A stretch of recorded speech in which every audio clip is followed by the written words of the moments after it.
नमस्कार दोस्तों। आजकल किसी के पास भी टाइम नहीं है। लोग अपने सपनों को बहुत जल्दी पाना चाहते हैं, बहुत जल्दी करोड़पति बनना चाहते हैं, शॉर्टकट से ही सब कुछ सीखना चाहते हैं। लेकिन एक बार अपने आप से पूछो कि अगर आपके सपने इतने बड़े हैं तो क्या आपके इन बड़े सपनों के लिए आपका ज्ञान भी बड़ा होना ज़रूरी नहीं है? क्या आपके मोटिवेशन का आधार बहुत स्ट्रांग नहीं होना चाहिए? आपने बहुत बार देखा होगा कि जब तक आप कोई मोटिवेशनल वीडियो देखते हो तब तक आप में जोश रहता है, लेकिन जैसे ही काम करना या पढ़ाई करना शुरू करते हो जोश पता नहीं कहाँ गायब हो जाता है। यह वीडियो थोड़ा लंबा है, लेकिन अगर आपने इसमें बताया गया रहस्य जान लिया तो ना तो आपको किसी और मोटिवेशनल वीडियो, किसी ज्ञान की ज़रूरत पड़ेगी और ना ही ऐसा कोई लक्ष्य होगा जो आज के बाद आप अपनी लाइफ में प्राप्त नहीं कर सको। लेकिन ये कैसे पॉसिबल होगा?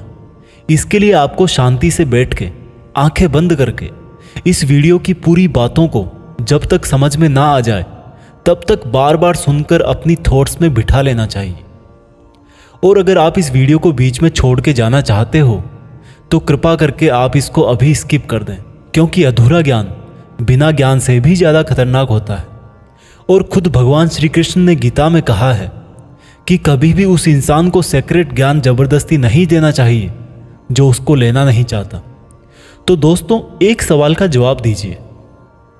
इस पृथ्वी के सबसे पहले और इस पृथ्वी के ही नहीं बल्कि पूरे ब्रह्मांड के पास्ट, प्रेजेंट और फ्यूचर के सबसे महान मोटिवेशनल स्पीकर का नाम क्या है?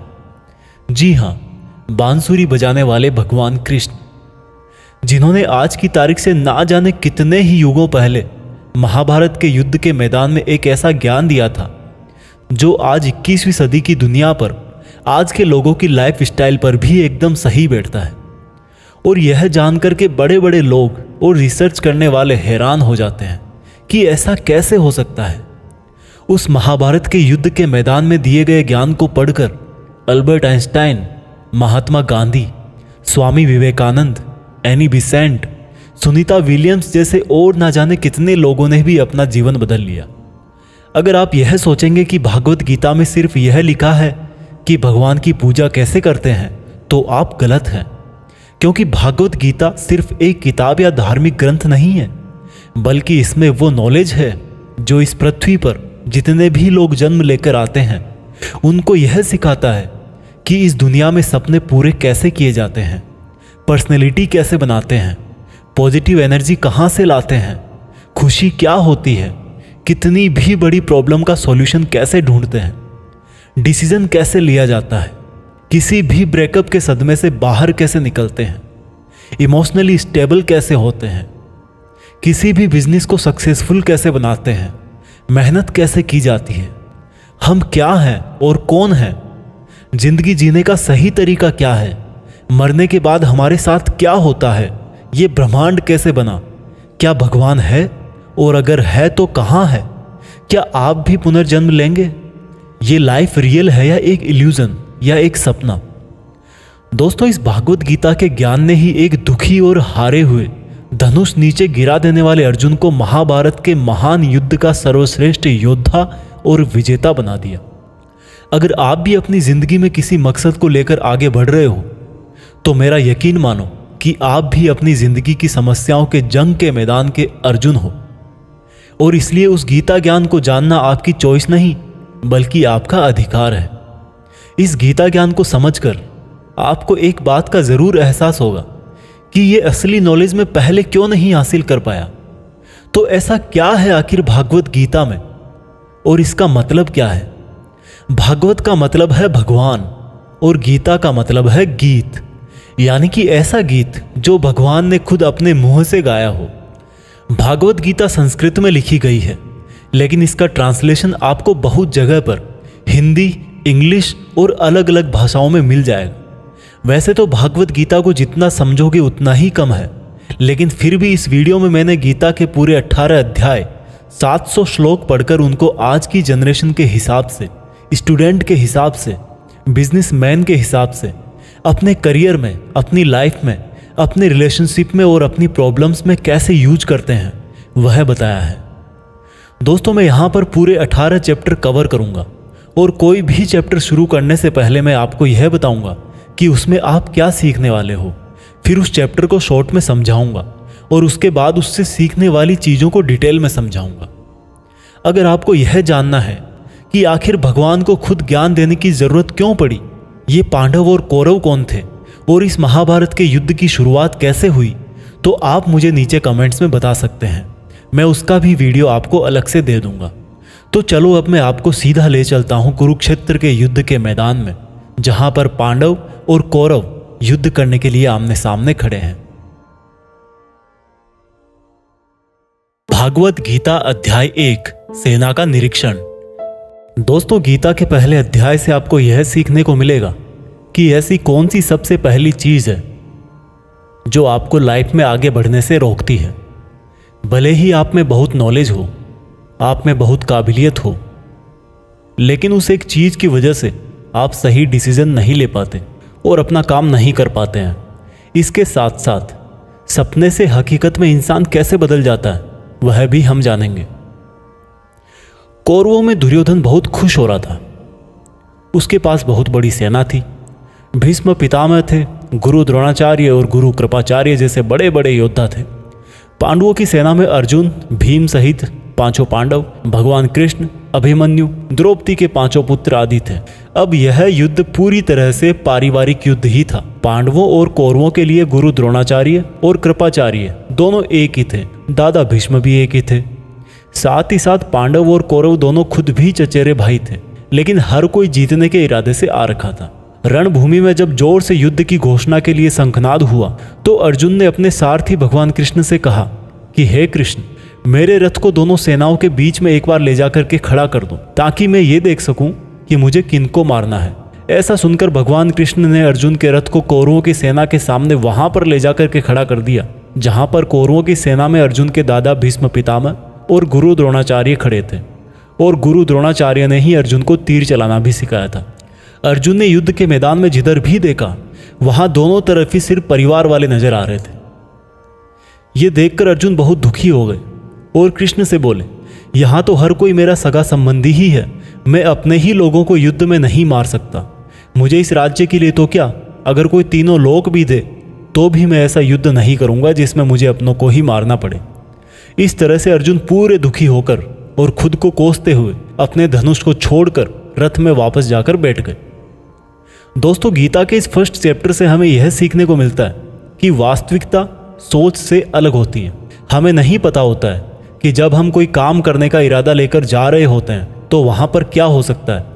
जब हम किसी बुरी चीज का सामना करते हैं तो हम संयम खो बैठते हैं और घबरा जाते हैं, और घबरा जाने के बाद हम हमारा ही असली रूप भूल जाते हैं। भले ही अर्जुन युद्ध कला में मास्टर थे और भले ही वो युद्ध करने के लिए मैदान में धनुष उठाकर चले आए, लेकिन युद्ध सिर्फ हथियारों के चलाना जानने से नहीं होता। उसके लिए इरादे भी चाहिए होते हैं, इमोशनल स्टेबिलिटी चाहिए होती है। मैदान में आकर अर्जुन को अपनी ड्यूटी से ज़्यादा फैमिली और गुरुओं से मोह हो गया और उससे फिर वो दुखी हो गए। वो युद्ध करने का डिसीजन नहीं ले पाए।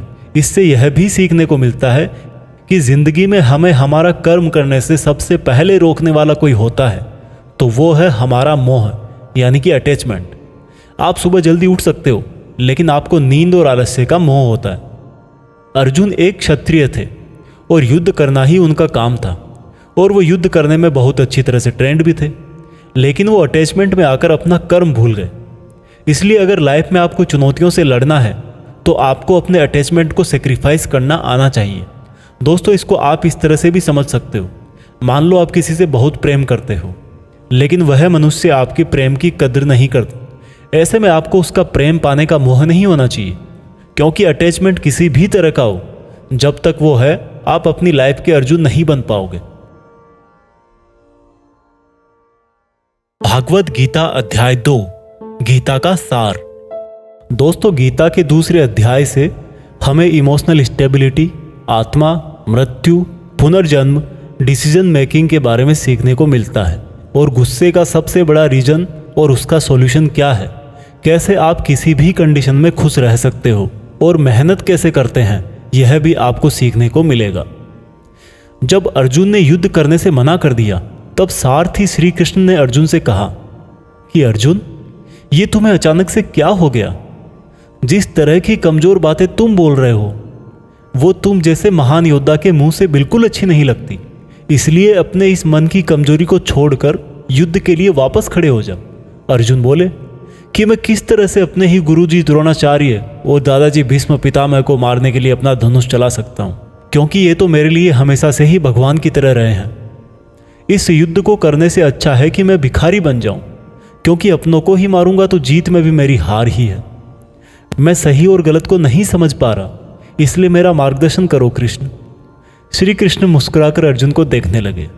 भले कोई इंसान उनसे कुछ मांगे और वो दे ही ना, ऐसा भी कभी हो सकता है क्या?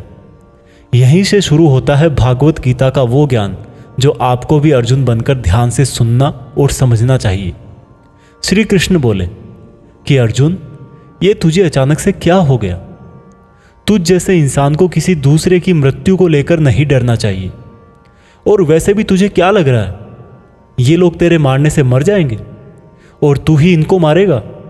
इन सब लोगों का और तुम्हारा भी पिछला जन्म भी था और अगला जन्म भी होगा।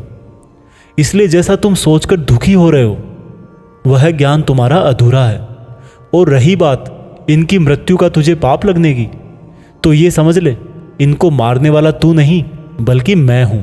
तू तो इनकी मौत का सिर्फ एक कारण है, और ये लोग मरने के बाद भी मेरे ही पास आएंगे, क्योंकि ये लोग शरीर नहीं है बल्कि आत्मा है, और आत्मा को किसी भी तरह से नष्ट नहीं किया जा सकता। आत्मा तो अगले जन्म के लिए इस शरीर को उसी तरह से छोड़ देती है जिस प्रकार से तुम अपने पुराने कपड़े बदलकर नए पहनते हो। हे अर्जुन, जन्म देने वाला और मारने वाला मैं ही हूं। और ये बता, क्या तू किसी मरे हुए इंसान को जिंदा कर सकता है? अगर तू मरे हुए को जीवन नहीं दे सकता तो जीवित को भी नहीं मार सकता, क्योंकि जीवन देने वाला भी मैं हूं और मारने वाला भी मैं हूं, और इनकी मौत मैंने तेरे ही हाथों लिखी है। और अर्जुन, अगर तुझे ऐसा लगता है कि आत्मा भी मरती है तो ये जान ले कि आत्मा जैसे जन्म लेकर मरती है वैसे ही मरने के बाद प्रकृति का चक्कर पूरा करने के लिए उसको फिर से जन्म लेना पड़ेगा। इस प्रकार से भी आत्मा नष्ट नहीं हुई। और जब प्रकृति ऐसे ही चलती है तो भला तू इसका जिम्मेदार कैसे हुआ? अर्जुन, जिस क्षत्रिय को जीवन में युद्ध करने का अवसर प्राप्त होता है वो ना केवल भाग्यशाली है बल्कि उसका तो धर्म और कर्म ही युद्ध करना है। और अगर तूने ये युद्ध नहीं किया तो इसका मतलब यह होगा कि तूने अपना धर्म और कर्म अच्छी तरह से नहीं निभाया, और इसलिए तेरे नाम के साथ कलंक जुड़ जाएगा। और तेरे जैसे अर्जुन के लिए तो कलंक उसकी मौत से भी बड़ा है। जो लोग तुझे बहुत सम्मान दिया करते थे वही लोग तेरी बहुत बुराइयां करेंगे, तेरी वीरता पर सवाल उठाएंगे। इसलिए अर्जुन, तू सुख दुख, हार जीत और फायदे नुकसान को छोड़कर अपने विचारों को स्थिर कर और युद्ध के लिए धनुष उठा, जिससे या तो तू युद्ध में मारा जाकर मेरी ही शरण में आएगा या फिर विजेता बनकर धरती पर ही सुख भोगेगा। हे अर्जुन, तुमने आज तक जितना भी सीखा है वो मेरे इस ज्ञान के आगे बहुत छोटा है। तुम काम करने के पहले ही उसके परिणाम के बारे में सोच लेते हो, जबकि तुम्हें यह जान लेना चाहिए कि फल देने वाला मैं हूं और कर्म करने वाले हो तुम। तुम अपना काम करो, मैं अवश्य अपना काम करूंगा। इस बात पर अर्जुन ने श्री कृष्ण से सवाल किया कि आपने मुझे अपने विचारों को स्थिर यानी कि अपने इमोशंस और थॉट को कंट्रोल करने को कहा है, तो यह मैं कैसे करूं? इस पर श्री कृष्ण बोले कि जो व्यक्ति अपने मन की सभी इच्छाओं और अपने सभी कर्मों के फल के बारे में सोचना बंद कर देता है वही स्थिर बुद्धि कहलाता है। ऐसे व्यक्ति को ना तो खुद के साथ बुरा होने से दुख होता है और ना ही किसी अच्छे काम में खुशी होती है। जिसके मन से हर प्रकार का डर, भावना और क्रोध नष्ट हो गए हैं, जो शुभ अशुभ के चक्कर से बाहर निकल गया है, जो इस प्रकार से अपनी इच्छाओं को वश में कर लेता है जैसे कोई कछुआ खुद को खुद में ही समेट लेता है, उस मनुष्य की बुद्धि स्थिर हो जाती है। क्योंकि अपनी इच्छाओं के बारे में सोचते रहने से हमें वो इच्छाएं अच्छी लगने लगती है। इच्छाएं अच्छी लगने लगती है तो फिर उन इच्छाओं को पूरा करने का मन करता है। जब उन इच्छाओं को पूरा करने में कोई रुकावट आती है तो फिर हमें गुस्सा आता है, और गुस्सा आने से इंसान पागल हो जाता है और फिर वो अपना कर्म और धर्म भूलकर खुद ही अपनी स्थिति से नीचे गिर जाता है। परंतु अगर कोई अपनी इच्छाओं को वश में करके उनका गुलाम नहीं होता तो उसका अंतर्मन शुद्ध रहता है और उसके दुख का अंत हो जाता है। और जब उसके सब दुख ही समाप्त हो जाते हैं तो उसकी बुद्धि स्थिर हो जाती है। परंतु जिसकी इच्छाएं और कामनाएं उसके मन से नहीं जाती है, वो मनुष्य कभी शांति नहीं पाता। और जब शांति ही नहीं पाएगा तो वो खुश कैसे रहेगा भला? उसकी हालत तो उस नाव की तरह होती है जिसको उसकी इच्छाओं की हवा किसी भी दिशा में बहा करके ले जा सकती है। स्थिर बुद्धि वाला प्राणी तो उस समुद्र की तरह है जिसमें चाहे कितनी ही नदियां आके मिले फिर भी उसको कोई फर्क नहीं पड़ता। और इसी तरह का स्थिर बुद्धि वाला प्राणी मृत्यु के बाद मेरी ही शरण में आता है। दोस्तों, अब आते हैं इस चैप्टर के मीनिंग पर। आप में से बहुत सारे लोग होंगे जो अपने प्रियजनों को खो देते हैं, और आज तक आप लोगों में से जिसने भी अपने प्रियजन को मृत्यु के द्वारा इस संसार से नहीं खोया है, उसको भी यह जान लेना चाहिए कि उनकी जिंदगी में भी उनके किसी सबसे प्रिय, यहाँ तक कि खुद की भी मौत एक दिन जरूर होगी। लेकिन इससे उदास होने की कोई बात नहीं है, क्योंकि खुद भगवान ने ही कहा है कि हम अपने जन्म से पहले भी इस दुनिया में नहीं थे और मौत के बाद भी नहीं रहेंगे, लेकिन उस समय हम किसी न किसी रूप में इस ब्रह्मांड में ज़रूर रहेंगे। और इसलिए हमें मौत से नहीं डरना चाहिए, क्योंकि या तो हमारा पुनर्जन्म होगा या फिर हम परमात्मा में हमेशा के लिए मिल जाएंगे। और जब सब लोग आखिर में एक ही जगह मिल जाएंगे तो फिर क्या भावुक होना। और यही प्रकृति का नियम भी है। और हम कोई शरीर नहीं है जो हमें डरने की ज़रूरत है। हम आत्मा है और उसी का अंश है जिसको हम भगवान कहते हैं। और अगर हमें बनाने वाला भगवान है तो फिर हमें उससे ही मिलने का प्रयत्न करना चाहिए। ये दुनिया तो मात्र उस ईश्वर का एक मायाजाल है। अब दोस्तों, अर्जुन डिसीजन नहीं ले पा रहे थे। जब भी हम कोई डिसीजन लेते हैं तो एक तरफ हमारा अटैचमेंट होता है और दूसरी तरफ वो होता है जो हमें करना चाहिए। और इसी मोह के चक्कर में हम वो नहीं कर पाते जो हमारा रियल काम होता है और जो हमें लाइफ में सफलता के रास्ते पर आगे ले जाता है। उदाहरण के लिए, अगर आपको घर से दूर पढ़ाई करने के लिए या सपने पूरे करने के लिए घर से दूर जाना पड़ रहा है तो आपको अपने परिवार का मोह छोड़ना पड़ेगा। इसी तरह से आपको हर डिसीजन में यह देखना है कि आपकी लाइफ में मोह कौन कौन से हैं और आपके कर्तव्य के लिए ज़रूरी क्या है। इसके बाद बात करते हैं कि हमारी प्रॉब्लम्स का सबसे बड़ा कारण क्या है और उनका सबसे बड़ा सॉल्यूशन भी क्या है। दोस्तों, हमारे दुखों का सबसे बड़ा कारण है हमारा अपनी इच्छाओं के बारे में सोचना। जब हम अपनी इच्छाओं के बारे में सोचते हैं तो समय बीतने के बाद हम उनको पूरा करने की भी कोशिश करते हैं, और जब वो कोशिशें नाकाम हो जाती है तो हमारे अंदर गुस्सा पैदा हो जाता है। और गुस्सा ऐसी चीज़ है जिसको अगर किसी ने शरीर छोड़ने के पहले नहीं छोड़ा तो कभी आप अपने जीते जी खुश नहीं रह पाओगे। आप हमेशा अपने आप को समस्याओं से घिरा हुआ ही पाओगे, क्योंकि ये दुनिया तो सिर्फ आपका ही रिफ्लेक्शन है। अब आप यह भी बोलोगे कि अगर ज़िंदगी में कोई इच्छा ही नहीं रखेंगे तो सक्सेस कैसे हासिल होगी, नाम कैसे कमाएंगे। तो दोस्तों, इसके बारे में भगवान कृष्ण ने कहा है कि सबसे पहले आप अपने कर्म को पहचानिए, यानी कि आपके लिए ऐसा क्या करना ज़रूरी है जो आपको अपना लक्ष्य प्राप्त करवाएगा। और उसके बाद सफल होने की उम्मीद या असफल होने का डर मन में पैदा किए बिना अपने काम को ऐसे करें जैसे वो काम आप नहीं बल्कि खुद भगवान कर रहे हैं। और इस तरह से आपकी हिम्मत कभी नहीं टूटेगी, क्योंकि आपको यह लगेगा कि ये काम मैं नहीं बल्कि मेहनत भगवान कर रहे हैं। और इस तरह से आपकी हिम्मत कभी नहीं टूटेगी, क्योंकि आपको यह लगेगा ही नहीं कि आप मेहनत कर रहे हो। भागवत गीता अध्याय 3 कर्म योग। दोस्तों, अब गीता के 3rd चैप्टर में हम जानेंगे कि ऐसी कौन सी 2 चीज़ें हैं जो आपको इस दुनिया में कुछ भी हासिल करके दे सकती है। इसमें यह भी जानेंगे कि हम क्या हैं और हमारे अपने मन को अपने काबू में करके अपनी सभी गंदी आदतें कैसे छोड़ें और अपनी मनचाही मंजिल कैसे प्राप्त करें। अर्जुन बोले, हे कृष्ण, आपकी बातें सुन के ऐसा लग रहा है कि जैसे ज्ञान कर्म से ज़्यादा सही है, लेकिन आप तो मुझे सन्यासी बनने की जगह युद्ध करने के लिए बोल रहे हो। तो आप ये बताइए कि मैं ज्ञान का रास्ता अपनाकर सन्यासी बनूं या कर्म का रास्ता अपनाकर युद्ध लड़ूं। सुनकर कृष्ण बोले, इस संसार में मैंने खुद ने ही 2 तरह के योग बनाए हैं। योग मतलब ऐसा रास्ता जिससे हम अपना जीवन सफल बनाते हैं। उनमें से एक है ज्ञान योग और दूसरा है कर्म योग। और अर्जुन, तुम एक मनुष्य हो, तुम चाह करके भी अपने शरीर के कर्मों को पूरी तरह से नहीं छोड़ सकते। उदाहरण के लिए, तुम्हें हर पल सांस तो लेना ही पड़ेगा। अगर पेट है तो खाना तो पड़ेगा ही। और अगर तुम इन सब को किसी भी शक्ति से रोकना भी चाहोगे तो क्या निश्चित है कि तुम अपनी इच्छाओं के बारे में नहीं सोचोगे। कहने का मतलब है तुमसे जाने अनजाने में कर्म तो हो ही जाएगा, क्योंकि तुम मनुष्य हो और तुम तो वैसे क्षत्रिय हो तो तुम अपने धर्म से भी बंधे हो। इसलिए तुम्हारे लिए संन्यास के रास्ते की जगह कर्म का रास्ता ज़्यादा सही है।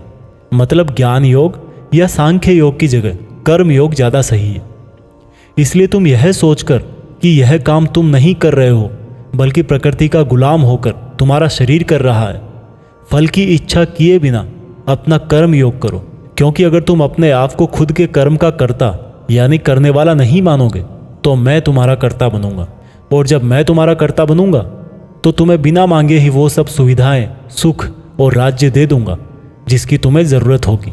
बिना मेहनत किए ही सुख सुविधाओं और राज्य का भोग किया तो तुम एक चोर कहलाओगे और तुम कभी परमात्मा यानी कि मुझसे नहीं मिल पाओगे। जिस तरह से महान लोग खाने के लिए नहीं बल्कि जीने के लिए खाते हैं, उसी तरह से तुम भी परिणाम के लिए नहीं बल्कि कल्याण के लिए युद्ध करो। हे अर्जुन, तुम मनुष्यों में सबसे बड़े हो, इसलिए जैसा तुम करोगे ठीक वैसा ही तुम्हारी संतान या आने वाली दुनिया करेगी। अर्जुन, अब तू मुझको ही देख ले, मैं तो भगवान हूँ, मुझे भला किसी काम को करने की ज़रूरत क्या है? पर मैं इसलिए अपना कर्म करता हूँ क्योंकि मनुष्य की आत्मा मेरा ही छोटा सा अंश है, और जैसा मैं करूँगा वैसा ही फिर मनुष्य करेगा, और इस तरह से तो पूरी सृष्टि ही नष्ट हो जाएगी। कोई अगर तुम्हारा साथ भी ना दे या तुम्हारी आलोचना भी करे तो तुम उनको बिना कुछ कहे सिर्फ अपना कर्म करते जाओ, और ऐसा करने पर वह मनुष्य भी कुछ समय बाद तुम्हारे जैसा ही करने लग जाएगा। जो व्यक्ति यह सोचता है कि वह कर्म खुद करता है, उससे बड़ा मूर्ख और दुखी इस दुनिया में और कोई नहीं है, और ज्ञानी लोगों के द्वारा ऐसे मूर्खों को कभी नहीं छेड़ा जाना चाहिए। इसलिए अर्जुन, तू भी अपने आप को इस कर्म के बंधन में ना बांधकर बिना किसी आशा के, दया के और पछतावे के अपना युद्ध कर। अर्जुन, खुद का धर्म और कर्म दूसरों के धर्म और कर्म से ज़्यादा अच्छा समझा जाना चाहिए। भले ही हमारे खुद के धर्म में और कर्म के पालन करने में कोई कमी रह जाए। अर्जुन ने फिर सवाल किया कि अगर मनुष्य उसी परमात्मा का अंश है तो उससे गलतियां क्यों हो जाती है और वो बुरे काम क्यों करता है? भगवान श्री कृष्ण बोले कि मनुष्य शरीर भोग विलास करना चाहता है क्योंकि उसकी प्रकृति वैसी ही है। इसलिए अगर उसकी इच्छा पूरी नहीं होती तो उसको क्रोध आता है, और जिस तरह धुएं की वजह से आग दिखाई नहीं देती, उसी तरह से काम और क्रोध की वजह से मनुष्यों को अपना धर्म, कर्म और परमात्मा दिखाई नहीं देते, और इसी वजह से क्रोध और कामनाओं में आकर मनुष्य अपनी इंद्रियों और मन पर नियंत्रण खो देता है और ना चाहते हुए भी बुरे काम और गलतियां कर बैठता है। अर्जुन, तू हमेशा याद रखना, इस शरीर से ज़्यादा शक्तिशाली है इसकी इंद्रियां, इंद्रियों से ज़्यादा शक्तिशाली है मन, मन से शक्तिशाली है बुद्धि, और बुद्धि से ज़्यादा शक्तिशाली हो तुम यानी कि तुम आत्मा। इसलिए अर्जुन, तू अपनी आत्मा से अपनी बुद्धि को वश में कर। बुद्धि मन को वश में करेगी, मन इंद्रियों को वश में करेगा, और इंद्रियां शरीर को यानी कि तुम्हारे बुरे कर्मों को। दोस्तों, अब श्री कृष्ण की कही गई बातों को हम आज की लाइफ के हिसाब से समझते हैं। देखो, इस दुनिया में रिजल्ट दो ही चीज़ों से आते हैं, ज्ञान और कर्म, मीन्स नॉलेज और एक्शन, लेकिन दोनों अलग अलग हैं। आज की दुनिया में हम दोनों चीज़ों को आपस में रिलेट करके देखेंगे। हमारे लिए नॉलेज भी उतना ही ज़रूरी है जितना एक्शन। नॉलेज का मतलब यह नहीं है कि आप सिर्फ एग्ज़ाम पास करने के लिए सिलेबस को रटते हो, बल्कि नॉलेज का मतलब यह है कि आप सबसे पहले ये जानो कि आपके गोल्स क्या हैं, आपकी कैपेबिलिटीज़ और आपके इश्यूज़ क्या क्या हैं, और इन सब को मिलाकर गोल्स तक पहुंचने की आपकी प्लानिंग क्या है। ये है आपका नॉलेज यानी कि ज्ञान योग। इसके अलावा आपको एक और चीज़ जाननी चाहिए कि मेरे भाई, आप शरीर नहीं हो, आप एक आत्मा हो। आपकी आत्मा यानी आप खुद अपने इमोशंस, अपनी थॉट्स और अपनी एक्टिविटीज़ से बहुत ऊपर हो। और अगर आप ऐसा सोचोगे तो मैं दावे के साथ कह सकता हूँ, आप 99% नहीं बल्कि 100% अपनी प्रॉब्लम से ऊपर उठ जाओगे। इसके बाद इस चैप्टर में दूसरा रास्ता बताया गया है कर्म योग, यानी कि आपके शरीर के एक्शंस के लिए भगवान ने ये बोला है कि हमें कभी यह नहीं सोचना चाहिए कि काम हम कर रहे हैं, और जब हम ये सोचेंगे कि काम नहीं कर रहे तब इसके दो फायदे होंगे। एक तो ये कि आप अपनी मेहनत के रिजल्ट को लेकर टेंशन में नहीं रहोगे, और दूसरा ये कि आप इमोशनली स्टेबल होकर अपनी बेस्ट मेहनत कर पाओगे। इसके साथ साथ आपको कभी भी अपने बुरे या अच्छे रिजल्ट को खुद पर लेकर दुख नहीं करना चाहिए, क्योंकि श्री कृष्ण की बातों के अनुसार मनुष्य को सिर्फ कर्म करने का अधिकार दिया हुआ है।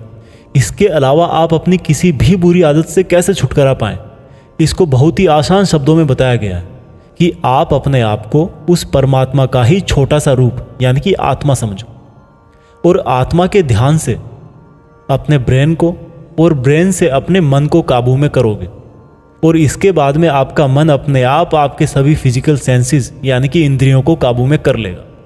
और जब आपकी इंद्रियां आपके काबू में हो जाएगी तब बुरी आदत छोड़ना तो क्या कुछ भी मुश्किल नहीं है। भागवत गीता अध्याय 4 दिव्य ज्ञान। गीता के चौथे अध्याय से हम जानेंगे कि भगवान कब और किस रूप में धरती पर आते हैं, भगवान को कैसे प्राप्त किया जाता है, गुरु से ज्ञान कैसे लिया जाता है, ज्ञान लेना क्यों जरूरी है। श्री कृष्ण बोले कि अर्जुन, जो महान गीता ज्ञान मैं तुझे बता रहा हूं वो मैंने बहुत पहले ही इसी पृथ्वी पर बताया था, लेकिन समय के साथ वो लुप्त हो गया। इस पर अर्जुन बोले कि हे कृष्ण, आप तो अभी वर्तमान काल में हो, तो आप बहुत पहले के समय में ऐसा कैसे कर सकते हो। श्री कृष्ण बोले कि अर्जुन, तुझे नहीं पता कि तेरे और मेरे कितने जन्म हो चुके हैं। जब जब इस संसार में धर्म का नाश होता है तब तब मैं अधर्म का नाश करने इस धरती पर मानव रूप में आता हूँ और कर्म करके अपना शरीर यहीं छोड़कर वापस चला जाता हूँ। जिस तरह से कोई शिष्य मुझे बहुत प्रेम करता है, उसी प्रकार से मैं भी अपने शिष्यों से बहुत प्रेम करता हूँ। मैंने भले ही इस संसार को बनाया है, लेकिन मैं फिर भी यह नहीं सोचता कि यह मैंने बनाया है। इसलिए मनुष्य को भी कर्म करते समय यह नहीं सोचना चाहिए कि मैं कर रहा हूँ। जो मनुष्य किसी भी कर्म के फल और सुख दुख से परे होकर कर्म करता है वही सबसे अच्छा है। जिसको अपने शरीर पर कोई घमंड नहीं होता, उसको वश में रखता है, वही मनुष्यों में सबसे ऊंचा है। और अर्जुन, जो मनुष्य इस धरती में खुश नहीं रह पाता वो परलोक में भी खुश नहीं होता।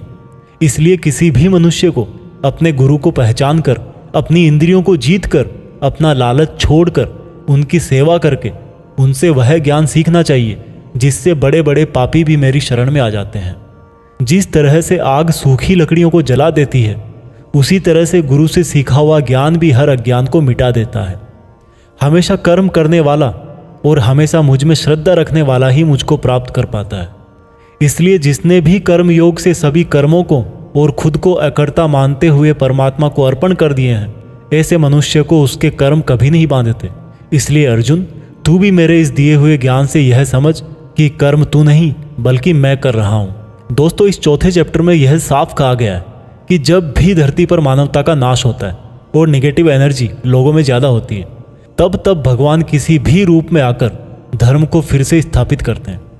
इसमें यह भी बताया गया है कि अगर किसी से आपको कुछ सीखना है तो सबसे पहले आपके मन में उसके प्रति रेस्पेक्ट होनी चाहिए, कोई लालच नहीं होना चाहिए और बुरी भावना भी नहीं होनी चाहिए। और ये नॉलेज लेना और सीखना हमारे लिए ज़रूरी क्यों है? क्योंकि हम चाहे किसी भी फील्ड में हो, ऑब्वियस सी बात है कि हमें उस फील्ड के गुरुओं से ज्ञान तो लेना ही पड़ेगा। और ज्ञान ऐसा तरीका है जो इस लाइफ में आपके टारगेट से और उस लाइफ में आपके परमात्मा से मिला सकता है। भागवत गीता अध्याय 5 कर्म संन्यास योग। भागवत गीता के 5वें चैप्टर में हम जानेंगे कि अपने गोल्स को कैसे प्राप्त किया जाता है और किस तरह से हमारा शरीर हमको आलस में बांधने की कोशिश करता है। अर्जुन बोले, हे श्री कृष्ण, मैं अभी भी यह नहीं समझ पा रहा हूं कि मेरे लिए कर्म ज्यादा अच्छा है या कर्मों से संन्यास। श्री कृष्ण बोले, देखो अर्जुन, भले ही संन्यास और कर्म दो अलग अलग रास्ते हों, लेकिन दोनों की मंजिल एक ही है और वो है भगवान। जो व्यक्ति अपने मन को भटकने नहीं देता, जो कर्म करके भी यह समझता है कि कर्म उसने नहीं बल्कि परमात्मा ने किया है, और जो सभी जीव जंतुओं को उसी परमात्मा का हिस्सा मानता है, वह मनुष्य मरने के बाद परमात्मा में ही मिल जाता है। महान पुरुष अपना हर काम खुद के विचारों को साफ करने और दूसरों का कल्याण करने के लिए ही करते हैं। परमात्मा कभी भी मनुष्यों को बुरा काम करने के लिए नहीं उकसाता, बल्कि लोग खुद ही अपने क्रोध और मोह में आकर बुरे कर्मों के साथ साथ उनके फलों का भी निर्माण करते हैं। मैं तो बस उनका फल उन्हीं को वापस देता हूं। इस शरीर को चाहे कितना ही सुख दे दो, उसकी इच्छाएं तब भी पूरी नहीं होती। इसलिए अर्जुन, तेरे जैसे बुद्धिमान व्यक्ति को शरीर की इच्छाओं में मन नहीं लगाना चाहिए। इस संसार का असली योगी तो वो है जिसने अपने शरीर का नाश होने से पहले अपने क्रोध का नाश कर लिया हो, जो संपूर्ण प्राणियों का हित करता है, जिसका मन किसी भी कर्म में नहीं बंधता और जो अपने भटकते हुए मन को एक जगह केंद्रित करके परमात्मा को याद करता है, वही व्यक्ति सुखी भी है और परमेश्वर सहित सबका प्यारा भी। हे अर्जुन, ये इंद्रियां, मन, बुद्धि, इच्छा, आशा, डर और क्रोध ही तेरे दुश्मन हैं। इनका त्याग कर। दोस्तों, हमारी बॉडी यानी कि शरीर हमेशा रिलैक्स रहना चाहता है, क्योंकि बाय नेचर शरीर एक निर्जीव चीज ही है अगर उसमें आत्मा ना हो तो। लेकिन हम यह सोच लेते हैं कि मैं तो शरीर हूं, ये मेरी आंखें हैं, ये मेरे हाथ हैं और अब मेरा शरीर मुझे सोने के लिए बोल रहा है। तो इसका मतलब यह है कि आपका शरीर आपकी बुद्धि पर भारी पड़ चुका है। इसलिए आपको यह समझना होगा कि आप आत्मा हो और इस शरीर को आप अपनी बुद्धि से जिस तरह चलाना चाहोगे वह वैसा ही चलेगा। दोस्तों, जो रास्ते भागवत गीता में बताए जा रहे हैं वह मनुष्य को परमात्मा से मिला देते हैं। और अगर आप इन सब बातों को अपनी लाइफ में उतारोगे तो आप अपने सपनों को तो आसानी से हासिल कर ही लोगे।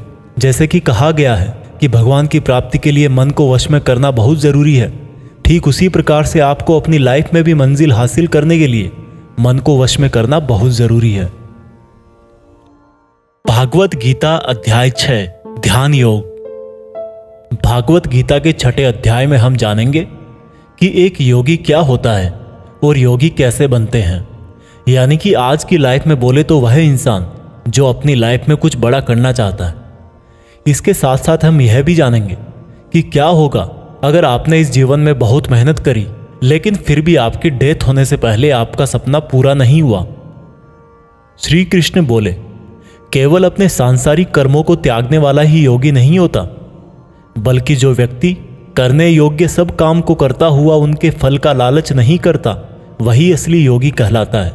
जो व्यक्ति अपने मन को जीत लेता है तो उसके लिए इस संसार में और कुछ भी जीतना जरूरी नहीं होता, और जिसका मन इधर उधर भटकता रहता है उसके लिए इस संसार में कुछ भी पाना आसान नहीं होता, क्योंकि हमारा गुलाम मन हमारा मित्र होता है और अगर हम उसके गुलाम बन जाते हैं तो वो हमारा सबसे बड़ा शत्रु बन जाता है। जो व्यक्ति अपने मन के और संसार के किसी भी विचार, वासना या वस्तु से मोहित नहीं होता और जो मित्र, दुश्मन, महात्मा, पापी, जीव जंतु आदि के प्रति समान दया भाव रखता है, वही योगी की असली निशानी होती है अर्जुन। और जब इस तरह का योगी भाव आने लगे तो बिना किसी आशा के, बिना किसी भय के अपने मन को मित्र बनाकर मेरा ध्यान करना चाहिए। ऐसा योगी नींद और भोजन भी उतना ही करता है जितना आवश्यक हो। ऐसा योगी उसी तरह से अपने वचन पर स्थिर रहता है जैसे पूरी तरह रुकी हुई हवा में दीपक की लौ होती है। जब जब भी उसका मन भटके तब तब उसको उस इच्छा को वश में करके फिर से मन को केंद्रित करना चाहिए। और जब योगी इस संपूर्ण ध्यान की अवस्था में आ जाता है तो बड़े से बड़ा दुख भी उसको उसके स्थान से नीचे नहीं गिरा सकता। अर्जुन ने कहा, मगर हे कृष्ण, यह मन बहुत ही चंचल और हठीला है। इसको एक जगह पर रोकना हवा को एक जगह पर रोकने की तरह बहुत मुश्किल है। श्री कृष्ण बोले, हाँ, यह सत्य है कि मन को वश में करना बहुत कठिन है, लेकिन यह भी जान लो कि बार बार योगाभ्यास और आत्मविश्वास से असंभव को संभव बनाया जा सकता है। अर्जुन ने फिर पूछा कि हे कृष्ण, अगर कोई योगी इस तरह से ध्यान केंद्रित करके योग करे, लेकिन अगर अंतिम समय में किसी कारणवश उसका मन भागने लगे तो क्या उसकी पूरी मेहनत शून्य हो जाएगी? श्री कृष्ण बोले, नहीं अर्जुन, निरंतर परमात्मा की तरफ बढ़ना हर आत्मा का अधिकार है। अगर किसी कारणवश वह योगी आत्मा योग की राह से विचलित भी हो जाती है तो भी उसको योग भ्रष्ट पुण्य पुरुषों के लोक में कई वर्ष सुख और आनंद मिल जाता है, और वहां पर वह ध्यान भ्रष्ट योगी भी सुख में समय बिताकर फिर से किसी पुण्यात्मा के परिवार में जन्म ले लेता है। और इस तरह से उस आत्मा की यात्रा वहीं से शुरू हो जाती है जहां पर उसने पिछले जन्म में समाप्त करी थी, और इस प्रकार से उसे एक नया रूप, नया जीवन परमात्मा से मिलन के प्रयत्न के लिए फिर से मिल जाता है। अर्थात उसका पिछले जीवन में किया गया योग बेकार नहीं जाता, लेकिन लगातार प्रयत्न करने वाला योगी इसी जन्म में अपने जीवन चक्र से मुक्त होकर परमात्मा में विलीन हो जाता है। एक योगी तपस्वियों और विद्वानों से भी श्रेष्ठ है। इसलिए अर्जुन, तू भी योगी बन, क्योंकि जो योगियों में भी परम होता है वह मेरा भी परम प्रिय होता है। दोस्तों, हर वो इंसान जिसकी आंखों में कुछ बड़ा करने का सपना है, उसको अर्जुन की तरह ही एक योगी बनना चाहिए। योगी वो इंसान है जो पूरी तरह से इमोशनली बैलेंस्ड है, न्यूट्रल है, जो दूसरों की बातें माइंड नहीं करता और हमेशा अपने टारगेट को पूरा करने के लिए मेहनत करता है। लेकिन दोस्तों, जिंदगी का किसको पता, भगवान ना करे कि ऐसा हो कि कोई इंसान उसके सपने पूरे होने से पहले ही मर जाए, तो उसकी तो मेहनत किसी काम की ना रही और सपने सपने ही रह गए। पर एक बहुत ही सीक्रेट बात भगवान कृष्ण ने इस अध्याय में यह बताई है कि अगर आप मेहनत कर रहे हो और आपने बहुत एक्सपीरियंस गेन कर लिया है, बहुत नॉलेज हासिल कर लिया है, लेकिन फिर भी आपको मंजिल नहीं मिली और किसी रीजन की वजह से, परमात्मा ना करे ऐसा हो, पर आपकी डेथ हो जाए या सपने के लिए मेहनत करते करते बूढ़े होकर मर जाओ, तो इस केस में चाहे आपको जीते जी फल मिले या ना मिले, मरने के बाद में आपको स्वर्ग में अपने कर्मों के अनुसार पूरा सुख मिलेगा। और जब आपके अच्छे कर्मों का बैलेंस खत्म हो जाएगा तो आप फिर से धरती पर जन्म लेकर आओगे और बाय नेचर आप ऐसे माहौल या घर में जन्म लोगे जिसमें आपको पिछले जन्म के ज्ञान वाला लेवल नेचुरली ही मिल जाएगा और आपको उसके आगे की मेहनत करने के लिए फिर से एक पूरी नई जिंदगी मिल जाएगी। ऐसा मैं नहीं, स्वयं कृष्ण ने योगी के बारे में बताते हुए इस गीता के 6 चैप्टर के श्लोक नंबर 37 से लेकर श्लोक नंबर 45 तक यही बात कही है और यह भी कहा है कि ये उनके लिए एप्लीकेबल है जो सच में बहुत बहुत मेहनत करते हैं। यह भागवत गीता सार आप YouTube के जीत फिक्स चैनल पर सुन रहे हैं। भागवत गीता अध्याय 7 भगवान का ज्ञान। भागवत गीता के 7वें चैप्टर में बताया गया है कि ईश्वर किस तरह से इस संसार को चलाते हैं, ईश्वर को कौन से भक्त बहुत अच्छे लगते हैं, इंसान भगवान को क्यों नहीं जान पाता है। भगवान कृष्ण बोलते हैं कि हे अर्जुन, अब मैं तुझे वो बातें बताने वाला हूं जिनको जानकर तुझे इस संसार में दूसरा कोई सा भी ज्ञान जानने की जरूरत नहीं पड़ेगी। हजारों लोगों में से कोई एक मुझे प्राप्त करने की कोशिश करता है और ऐसे हजारों कोशिश करने वालों में से कोई एक ही मुझे बहुत समर्पण के साथ प्रेम करता है।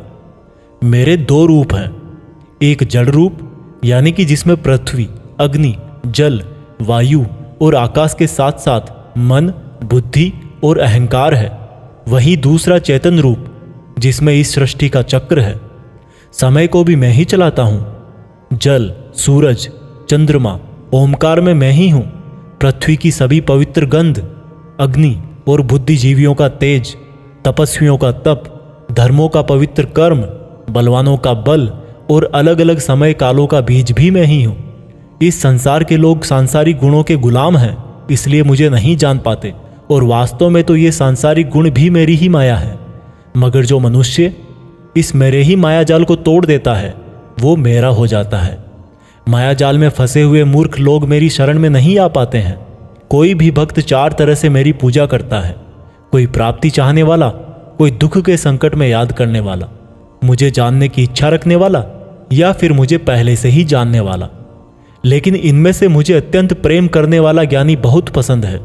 ये चारों ही तरह के भक्त दयावान होते हैं, लेकिन ज्ञानी पुरुष तो मानो जैसे मेरा ही रूप हो। और ज्ञानियों में भी जो व्यक्ति मुझे बहुत सारे जन्मों से मानता आया है वो मृत्यु के पश्चात मुझ में ही समा जाता है।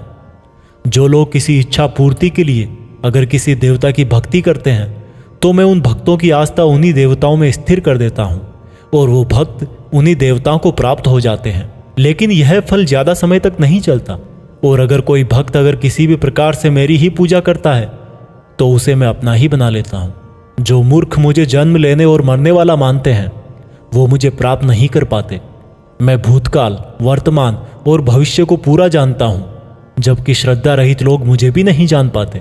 जो भक्त इस सांसारिक मोह और माया को छोड़कर श्रेष्ठ कर्मों का आचरण करके मेरी भक्ति करते हैं वो इस मृत्यु से मुक्त होकर मुझ में ही समा जाते हैं। तो दोस्तों, आज के समय के हिसाब से इस चैप्टर का मतलब आप इस तरह से निकाल सकते हैं। जब आप अपनी लाइफ में कोई टारगेट सेट करते हो तो आप टाइम बीतने के बाद टारगेट को भूलने लगते हो, क्योंकि डिस्ट्रैक्शंस बहुत सारे होते हैं। जैसा श्री कृष्ण ने बताया कि मायाजाल में फंसा हुआ व्यक्ति भगवान को भूल जाता है, ठीक वैसे ही कई बार बहुत मेहनत करने वाला व्यक्ति भी राह से भटक जाता है और सोचने लगता है कि ये टारगेट वारगेट सब बेकार है, लाइफ के मजे लो, कल को पता नहीं रहूं या ना रहूं। और इस तरह के लोगों को गीता में मूर्ख कहा गया है, जो इतना भी नहीं जानते कि ये डिस्ट्रैक्शन तो खुद मेहनत करने वालों को आजमाते हैं कि ये इंसान उसमें उलझ के रह जाएगा या इसको पार कर जाएगा।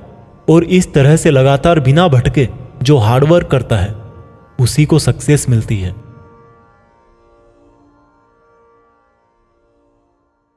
भागवत गीता अध्याय 8 भगवान की प्राप्ति। भागवत गीता के 8वें चैप्टर में आप जानेंगे कि भगवान क्या है और उनको कैसे प्राप्त किया जा सकता है, देवता कौन है, ये संसार कैसे चलता है और क्यों हमें आज से ही हार्ड वर्क में लगना चाहिए। अर्जुन बोले, हे कृष्ण, ये परम ब्रह्म क्या है, आध्यात्म क्या है, कर्म क्या है, ये संसार क्या है और ये देवता कौन है, इस संसार का फैसला कौन करता है और कोई योगी आपको कैसे पहचानता है। श्री कृष्ण बोले, ब्रह्म परम अक्षर है, आध्यात्म जीवों का स्वरूप है, कर्म भूतकाल का एक ऐसा त्याग है जिससे वर्तमान में परिणाम उत्पन्न होते हैं, हमेशा उत्पन्न और अंत होने वाले का नाम संसार है। जिनको शास्त्रों में परम पुरुष बताया गया है वही देवता है। इस संसार का फैसला करने वाला मैं ही हूं। और जो भी पुरुष अपने अंतकाल में जिस जिस भाव को याद करता हुआ और अपने ध्यान को भ्रकुटी में केंद्रित करके शरीर छोड़ता है तो वह उसी भाव को प्राप्त होता है। इसलिए मेरा स्मरण करने वाले सदैव मेरे पास ही आते हैं। इसलिए अर्जुन, तू भी मुझ में ही ध्यान रख के युद्ध कर, जिससे कि तू मुझे ही प्राप्त होगा। जो लोग हमेशा मुझे याद करते हैं वह बहुत आसानी से मेरे पास आ जाते हैं, और जो मेरे पास आ जाता है उसके दुख और मृत्यु चक्र समाप्त हो जाते हैं। ब्रह्मा का एक दिन 1000 युगों का होता है और एक रात भी 1000 युगों की होती है। ब्रह्मा के दिन की सुबह में ही संपूर्ण संसार का निर्माण होता है और रात के आरंभ में ही वह संसार फिर से ब्रह्मा में समा जाता है, और हर दिन ऐसा ही चक्र चलता रहता है। लेकिन जो मेरे भक्त होते हैं वो जल्दी ही इस चक्र से मुक्त हो जाते हैं। अर्जुन, अब मैं तुम्हें वह 2 रास्ते बताऊंगा जिनसे होते हुए ही लोग या तो परम गति को प्राप्त होते हैं या फिर इस संसार में वापस आते हैं। जब सूर्य का प्रकाश रहता है, शुक्ल पक्ष होता है और सूर्य उत्तरायण में होता है, तब शरीर छोड़ने वाले कर्मयोगी मेरे पास हमेशा के लिए आ जाते हैं। जब रात्रि होती है, कृष्ण पक्ष होता है और सूर्य दक्षिणायन में होता है, उस वक्त पर कर्मयोगी शरीर त्याग कर परलोक में बहुत समय तक तरह तरह के आनंद सुख भोग करके वापस जन्म लेते हैं। केवल एक योगी ही इस रहस्य को जानकर सब कर्मों के फलों का मोह छोड़कर परम ब्रह्म को प्राप्त होता है। दोस्तों, इस चैप्टर का आप आजकल की लाइफ के लिए इस तरह से मीनिंग निकाल सकते हो, कोई भी वो मंजिल जिस पर आप हमेशा के लिए अपना नाम दुनिया के सामने लिखना चाहते हो, उसके लिए आपको बहुत हार्ड वर्क करना पड़ेगा। क्योंकि जैसा श्री कृष्ण ने बताया कि ये संसार का चक्र बहुत बड़ा है और लोग आते रहते हैं और लोग जाते रहते हैं। लेकिन जिन लोगों को अपनी लाइफ में कुछ ऐसा करना है जिसकी वजह से उनका नाम हमेशा के लिए दुनिया में हो जाए, उन लोगों को ज्ञान योगी और कर्मयोगी बनना पड़ेगा। ब्रह्मा का जो एक दिन है उसका मतलब है कि ये यूनिवर्स बहुत पहले से है और बहुत आगे तक चलेगा, और इंसान की लाइफ उस यूनिवर्स के सामने बहुत बहुत छोटी है। इसलिए ऐसा ना हो कि आप लाइफ में सिर्फ सपने सजो के बैठ जाओ और ब्रह्मा जी की शाम हो जाए। भागवत गीता अध्याय 9 अत्यंत गुप्त ज्ञान। भागवत गीता के 9th चैप्टर में हम जानेंगे कि जब हम अलग अलग देवताओं की पूजा करते हैं तो उससे क्या होता है। इसी को हम प्रैक्टिकल लाइफ में लाकर भी जानेंगे। श्री कृष्ण बोले कि हे अर्जुन, अब मैं तुझे बहुत ही गुप्त और बड़ा ज्ञान देने वाला हूं। वह मनुष्य जो मुझ में श्रद्धा नहीं रखते, वह इस संसार में बार बार दुख भोगने के लिए आते रहते हैं और जाते रहते हैं। मैं ही इस संसार को बार बार बनाता हूं और मिटाता हूं। मैं ही मनुष्यों को उनके कर्मों के अनुसार फल देता हूं, पुनर्जन्म देता हूं। लेकिन मुझे मेरे काम का बिल्कुल भी मोह और अहंकार नहीं है। मैं यह कर्म करते हुए भी इस कर्म के बंधन में नहीं बंधता। सब कुछ करके भी मैं नहीं मानता कि मैं कुछ करता हूं। मेरी माया जाल में फंसने वाले और मुझे नहीं समझने वाले मूर्ख लोग और बेकार की आशा और बेकार काम करने वाले लोग हमेशा इसी संसार में फंसे रह जाते हैं। जो वेदों को पढ़ के स्वर्ग प्राप्ति के लिए मेरी पूजा करते हैं, वे लोग इंद्र के स्वर्ग का आनंद भोगते हैं। लेकिन उनके स्वर्ग के सुख तब तक ही चलते हैं जब तक उनके मानव जीवन के पुण्य खत्म नहीं हो जाते। और जब उनके पुण्य खत्म हो जाते हैं उनको वापस इसी पृथ्वी पर जन्म लेने आना पड़ता है। किंतु जो मुझ में मतलब परमेश्वर को ही सब कुछ मानकर अपने कर्म फल को त्याग कर निरंतर प्रेम करते हैं, मैं उनकी ना केवल सभी आवश्यकताएं पूरी करता हूँ बल्कि उन्हें सदा के लिए मेरी शरण में भी लेता हूँ। देवताओं को पूजने वाले देवताओं के पास, पितरों को पूजने वाले पितरों के पास, राक्षसों को पूजने वाले राक्षसों के पास और मुझे मानने वाले सदा मेरे पास ही आते हैं। देवताओं, पितरों और भूतों को पूजने वालों का ज्ञान सीमित होता है और उनको फिर से इस मृत्युलोक में आना पड़ता है। इसलिए अर्जुन, तू भी अगर कुछ खाए, दान करे, तप करे और कर्म करे तो मुझ में ही अर्पण करके करना। इस प्रकार से तू मुझको ही प्राप्त हो जाएगा। मेरे लिए प्रिय और अप्रिय सब बराबर हैं। यहाँ तक कि अगर कोई बहुत ही दुराचारी हो, चाहे स्त्री पुरुष हो, चाहे राजा या भिखारी भी हो, तो वह भी मुझ में आसक्त होकर इस भवसागर से तर जाता है। इसलिए अगर तू भी मुझ में समर्पित रहेगा तो मुझे ही प्राप्त करेगा। दोस्तों, जैसा कि श्री कृष्ण ने कहा कि जो जिसकी पूजा करता है मैं उसको उसी से जोड़ देता हूँ। दोस्तों, इस बात का बहुत गहरा मीनिंग है। हम जिस तरह के इंसान के साथ समय बिताएंगे, टाइम बीतने के बाद में हमारी थॉट्स पर भी उसका असर हो सकता है। इसलिए निगेटिव थॉट्स वाले लोगों से दूर रहना चाहिए और जो लोग पॉजिटिव रहते हैं, जिनकी जिंदगी में कुछ करने का मकसद है, उनकी रेस्पेक्ट करनी चाहिए। क्योंकि आज भले ही वो कुछ ना हो, लेकिन जैसा भगवान ने कहा कि जैसी भावना वैसा नतीजा, तो उस प्रकार से सही रास्ते पर चलने वाले एक दिन मंजिल तक पहुंच ही जाते हैं। भागवत गीता अध्याय 10, भगवान की महिमा। भागवत गीता के 10वें चैप्टर में आप भगवान के द्वारा यह जानेंगे कि क्या भगवान का कोई रूप है, भगवान कहाँ कहाँ किस किस रूप में रहते हैं। वैसे तो आपने बहुत बार सुना है कि भगवान ऐसे हैं, भगवान वैसे हैं, यहाँ है, वहाँ है, हर जगह है, पर इसको हम ज़रा बारीकी से जानेंगे और मैं आपको यह भी बताऊंगा कि क्या इंसान के लिए भगवान को पूरा जानना संभव है। श्री कृष्ण बोले, अर्जुन, तू मेरा सच्चा मित्र है और मुझसे प्रेम करता है, इसलिए अब मैं तुझे मेरे बारे में बताता हूँ। मेरे जन्म को कोई नहीं जानता, लेकिन जो यह जानता है कि मैं कभी नहीं जन्म लेने वाला और कभी नहीं मरने वाला हूँ, वही सबसे बड़ा ज्ञानी है। ज्ञान और मूर्खता, सत्य और झूठ, सुख और दुख, मन और बुद्धि, रचना और नाश, कीर्ति और अपमान सहित सभी भाव वास्तव में मैं ही तो हूँ। इस संसार में जहाँ जहाँ जिसकी भी पूजा होती है वह वास्तव में मैं ही हूँ। जो लोग मुझ में मन और प्राणों को अर्पण करते हैं, उनके ज्ञान के अंधकार को मैं ही ज्ञान के उजाले से रोशन करता हूँ। इस पर अर्जुन बोले कि हे कृष्ण, आपने जो अभी तक खुद के बारे में बताया है उन सब बातों को मैंने मान लिया है, लेकिन आपकी बातें मेरा और ज़्यादा मन मोह रही है। हालांकि आप ही खुद को पूरी तरह से जानते हैं, लेकिन फिर भी मैं आपको किस तरह से मानूं, और अपनी शक्तियों और महिमाओं के बारे में भी बताइए। इस पर श्री कृष्ण बोले कि अर्जुन, वैसे तो मेरे विस्तार का कोई अंत नहीं है, लेकिन फिर भी मेरी जो भी जानकारी तेरे लिए जानना जरूरी है उससे मैं तुझे बताऊंगा। अर्जुन, सभी समय मुझसे ही बने हैं, भूत, वर्तमान और भविष्य भी मैं ही हूँ। मैं ही विष्णु, सूर्य और चंद्रमा हूँ। वेदों में सामवेद, देवों में इंद्र और इंद्रियों में मन, जीवों में आत्मा, पर्वतों में सुमेर, रुद्रों में शंकर, वसुओं में अग्नि और धन दौलत में कुबेर भी मैं ही हूँ। जल में समुद्र, ग्रहों में बृहस्पति, अड़े रहने वालों में पहाड़, देवर्षियों में नारद, पेड़ों में पीपल, हाथियों में एरावत, मनुष्यों में राजा, गायों में कामधेनु, सर्पों में सर्पराज, नागों में शेषनाग, राजाओं में यमराज, गणनाओं में गणित, पक्षियों में गरुड़, योद्धाओं में श्रीराम, समुद्र में मगरमच्छ, नदियों में गंगा, विद्याओं में ब्रह्म विद्या, विवादों का निर्णय, अक्षरों में ओम, कालों का महाकाल, मंत्रों में गायत्री, महीनों में मार्गशीर्ष, ऋतुओं में बसंत भी केवल मैं ही हूँ। छलों का जुआ, जीतने वालों की विजय, निश्चय करने वालों का निश्चय और भक्त पुरुषों की भक्ति भी मैं ही हूँ। वृष्णवंशियों में कृष्ण यानी कि स्वयं मैं, पांडवों में अर्जुन यानी कि तू, मुनियों में वेदव्यास और कवियों में शुक्राचार्य भी मैं ही हूँ। जीतने वालों की रणनीति और रहस्य रखने वालों का मौन भी मैं ही हूँ। हे अर्जुन, इस ब्रह्मांड में जितना भी जाना और अनजाना है वह सब मैं ही हूँ और मेरा कोई अंत नहीं है। इसलिए हे अर्जुन, मुझे पूरा जानना तेरे लिए किसी काम का नहीं है। बस तू इतना जान ले कि यह संसार तो मेरे एक छोटे से अंश मात्र से ही चलता है। दोस्तों, इस चैप्टर में आप जान गए होंगे कि ऐसी कोई जगह नहीं है जहाँ पर भगवान ना हो। और श्री कृष्ण ने यह भी कहा है कि अर्जुन को ना तो ईश्वर को पूरा जानना जरूरी है और ना ही वो पूरा डिटेल में जान पाएंगे।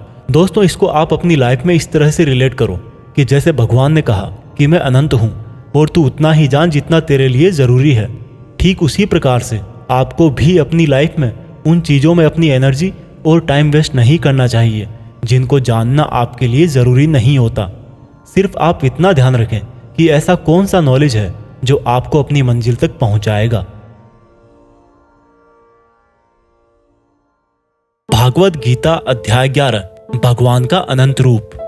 भागवत गीता के 11वें चैप्टर में भगवान के विराट रूप के बारे में जानेंगे। अर्जुन बोले, हे कृष्ण, आपके दिए हुए ज्ञान से मेरे संदेह दूर हो गए हैं, लेकिन अगर संभव हो तो मैं आपका महान रूप देखना चाहता हूँ। इस पर श्री कृष्ण ने कहा, अवश्य अर्जुन, परंतु तू इन मानव की आंखों से यह सब नहीं देख पाएगा, इसलिए मैं तुझे यह सब देखने के लिए दिव्य आंखें देता हूँ। इसके बाद जो अर्जुन ने देखा वह वास्तव में कल्पना से परे था। भगवान का ना तो कोई आरंभ था, ना कोई मध्य था और ना कोई अंत था। परम ब्रह्म से इतना प्रकाश निकल रहा था जितना हजारों सूरज से भी नहीं निकल सकता। अर्जुन ने बहुत तरह के संसारों को श्री कृष्ण में समाहित देखा। अर्जुन ने हाथ जोड़ते हुए श्री कृष्ण से कहा, हे परम ब्रह्म, मैं आपके शरीर में सभी देवों को, सब मनुष्यों को देख रहा हूँ, लेकिन आपके शरीर का ना तो कोई आरंभ दिख रहा है, ना कोई मध्य है और ना ही कहीं अंत।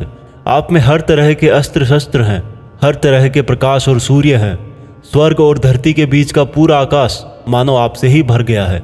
कई देवता के समूह आप में प्रवेश कर रहे हैं, कई आपकी वंदना कर रहे हैं, तो कई लोग भयभीत होकर हाथ जोड़े खड़े हैं।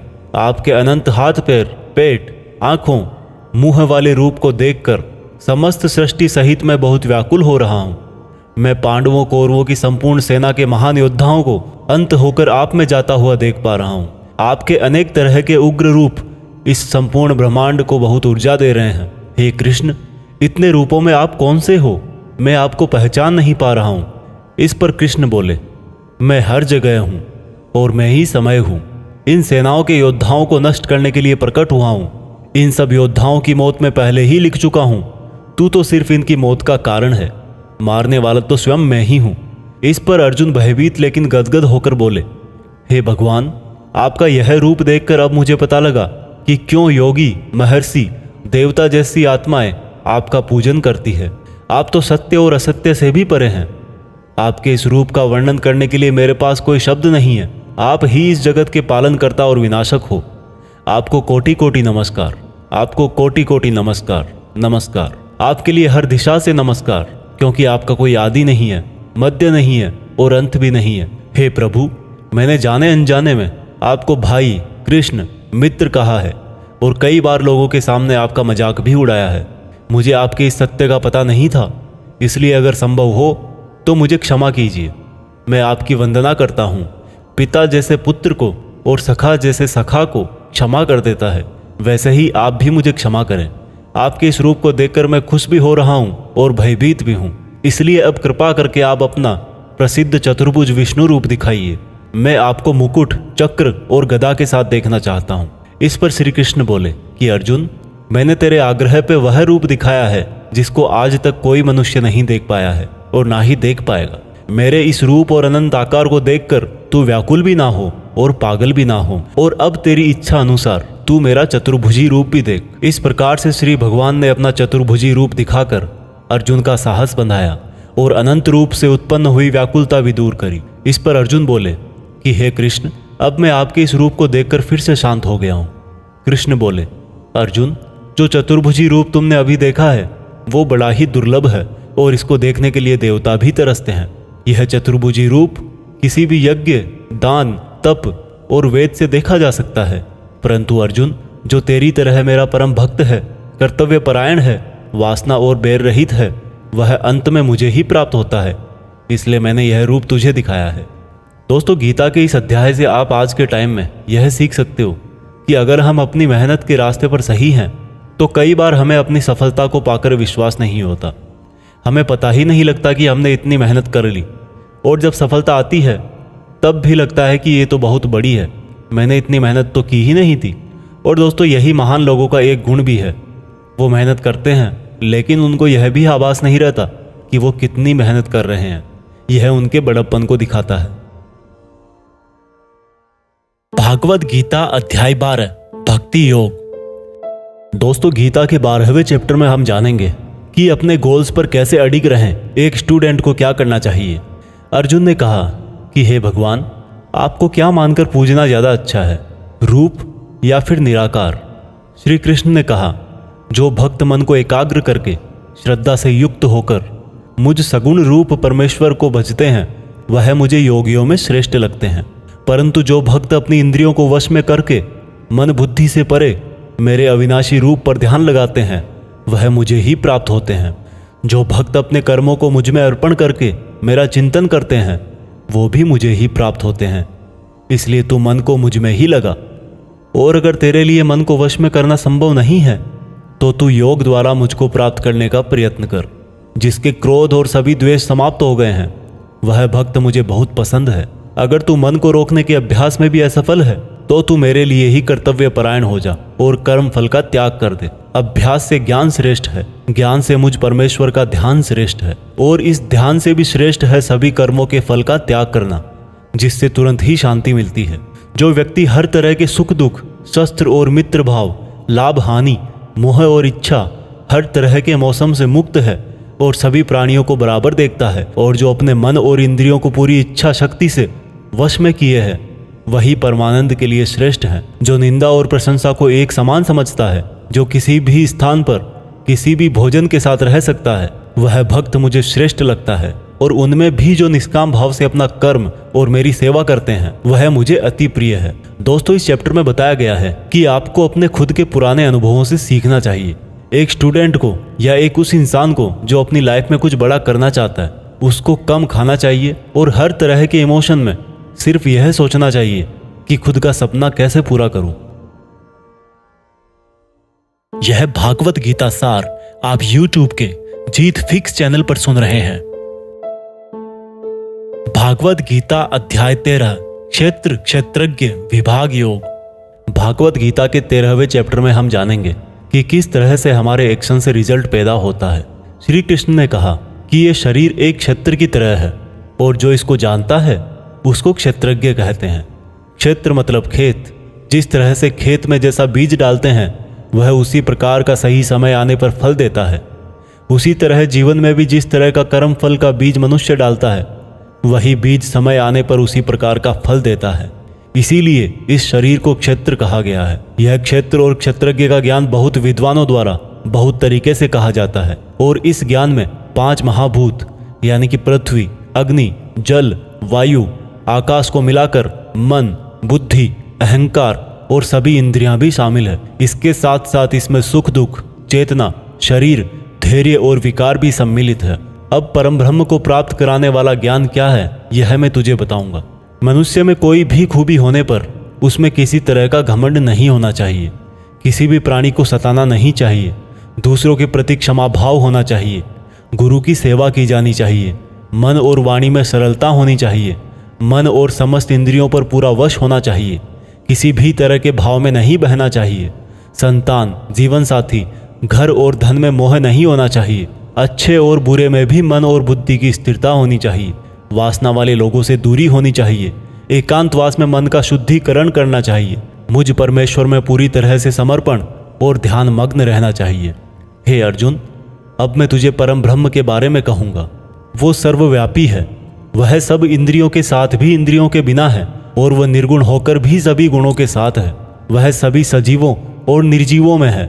वह दूर भी है और पास में भी, लेकिन फिर भी जानने में नहीं आता। वह ब्रह्मा की तरह जीवन उत्पन्न करता है, विष्णु की तरह पालन करता है, और शंकर की तरह विनाश भी करता है। वह अलग अलग कालों में होते हुए भी एक जैसा लगता है, और एक ही काल में भी अलग अलग तरह का होता है। वह माया का भी महामाया है, परम ब्रह्मों से भी परम है, और सब प्राणियों के साथ उनके हृदय में निवास करता है।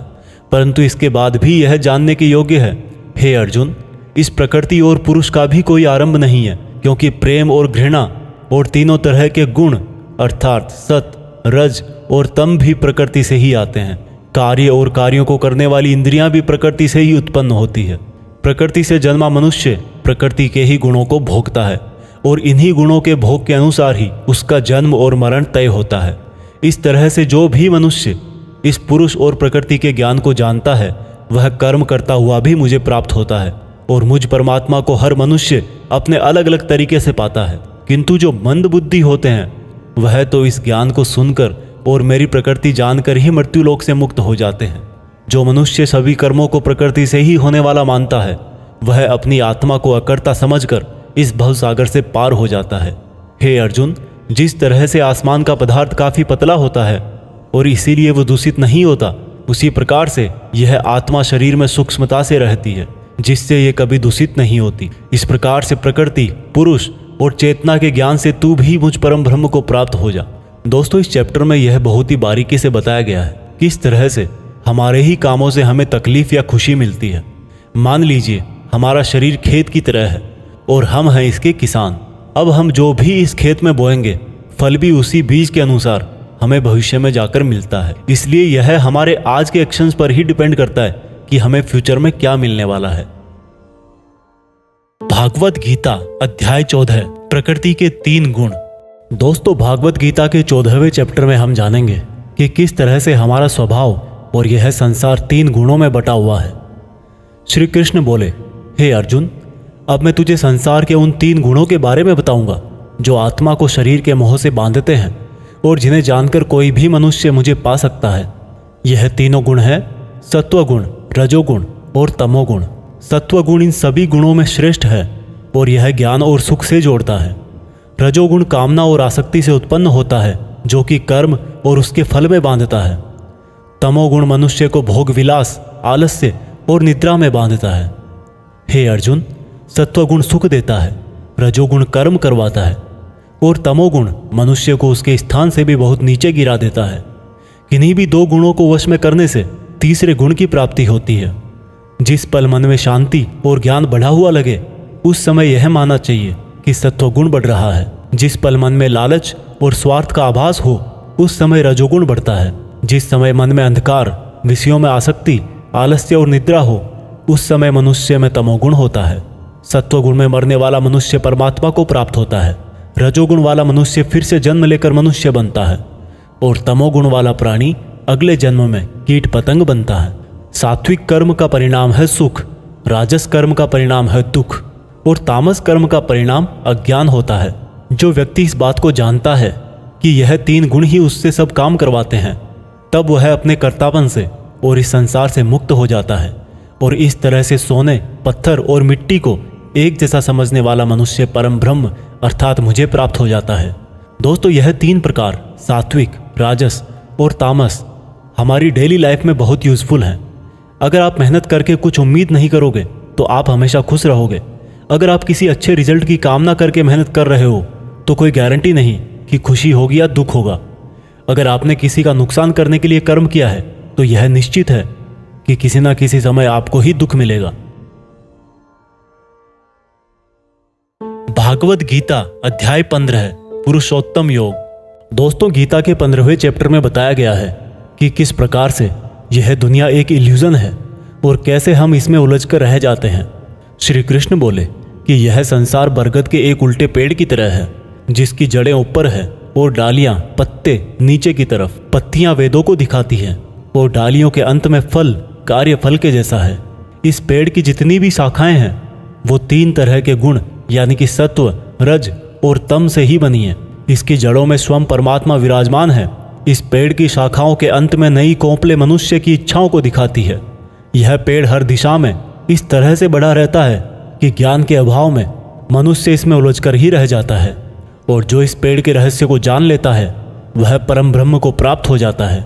इसलिए इस माया वाले जीवन रूपी बरगद के पेड़ को ज्ञान की कुल्हाड़ी से काटकर उचित योग का पालन करके उस परम ब्रह्म को ढूंढना चाहिए और जिसका मान, मोह, सम्मान, अपमान सभी नष्ट हो गए हैं और बुद्धि स्थिर हो गई है वह पुरुष इससे मुक्ति पा सकता है।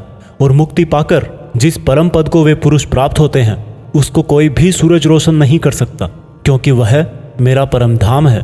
हे अर्जुन, इस मानव शरीर में आत्मा मेरा ही अंश है और यह आत्मा ही मृत्यु के बाद दूसरे शरीर में चली जाती है।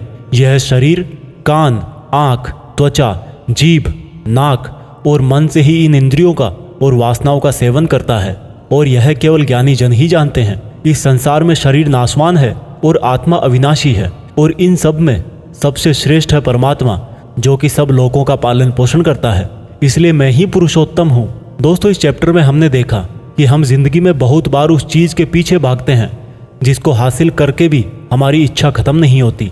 हम जितनी इच्छाएं पूरी करते हैं उतनी ही और बढ़ जाती हैं। इसलिए उस इंसान को जिसको लाइफ में कुछ बड़ा करना है, उसको अपने डिटर्मिनेशन से उन इच्छाओं के जाल को काट देना है। तभी वह इस इल्यूजन वाले ट्री से परमात्मा को, यानी कि आपकी पर्सनल लाइफ के केस में सक्सेस को ढूंढ पाएगा। भागवत गीता अध्याय 16 है, 2 स्वभाव। दोस्तों, गीता के 16वें चैप्टर में बताया गया है कि मनुष्य के कौन से 2 नेचर या बिहेवियर होते हैं।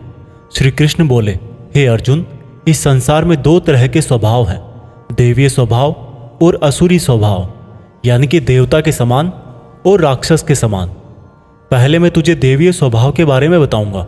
कभी भय ना करना, अपने मन को शुद्ध रखना, हमेशा परमात्मा को ही याद करना, इंद्रियों को वश में रखना, धर्म ग्रंथों का पाठ करना, किसी भी जीव को कष्ट नहीं देना, हर तरह के भाव में सम रहना, हर जीवात्मा को बराबर समझना, कभी क्रोध और मोह ना करना, क्षमा करना, धैर्य रखना, और यहाँ तक कि अपने ही गुणों का भी अभिमान नहीं करना देवीय स्वभाव है। अब मैं तुझे असुरी स्वभाव बताऊंगा।